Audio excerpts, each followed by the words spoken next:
Good morning. आज खूप दिवसांनी घेतली होती सोयाबीनची भाजी बनवण्यासाठी. टिफिन होता तर टिफिनसाठी भाजी बनवायची होती. पटकन होते आणि खूप छान पण लागते. एकदम साधी सोपी फटाफट करता येते. सर्वात आधी सकाळी उठली, फ्रेश झाली, आधी पीठ मळून ठेवलं म्हणजे ते पीठ चांगलं मुरलं जातं. मग तोपर्यंत भाजी पण आपले सोयाबीन पण बॉईल झाले होते गरम पाण्यामध्ये, थोडं मीठ टाकून बॉईल केलेलं त्यांना. आता इथे पटकन भाजीची रेसिपी शेअर करते तुमच्यासोबत. फोडणीला मस्त जिरं, राई, लसूण, अद्रक चांगलं बारीक करून खिसूनच घेतलं होतं. त्याच्यामध्ये मग कांदा, टोमॅटो चांगला परतून घेतला आणि कांदा आपला ब्राऊन झाला की त्याच्यामध्ये आपला टोमॅटो टाकला. टोमॅटो शिजण्यासाठी थोडंसं मीठ पण याच स्टेजला टाकून घेतलं.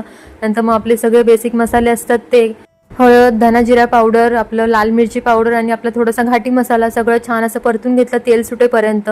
मग सगळं एकजीव मसाले झाले की त्याच्यामध्ये थोडंसं गरम पाणी टाकून ग्रेव्हीसाठी मस्त शिजवून घ्यायची. अजून ग्रेव्ही थोडंसं झाकण त्याच्यावर ठेवायचं आणि शिजवून घ्यायची. थोडीशी उकळी वगैरे आली, थोडीशी ग्रेव्ही थिक झाली, आपले जे बॉईल केलेले सोयाबीन होते त्यातले सगळं पाणी वगैरे काढून ते मस्त ग्रेव्हीमध्ये ऍड करून घ्यायचं आणि छान मिक्स करून 5 मिनिटं वाफेवर ठेवून द्यायचं. मस्त कोथिंबीरनी गार्निश करायची भाजी.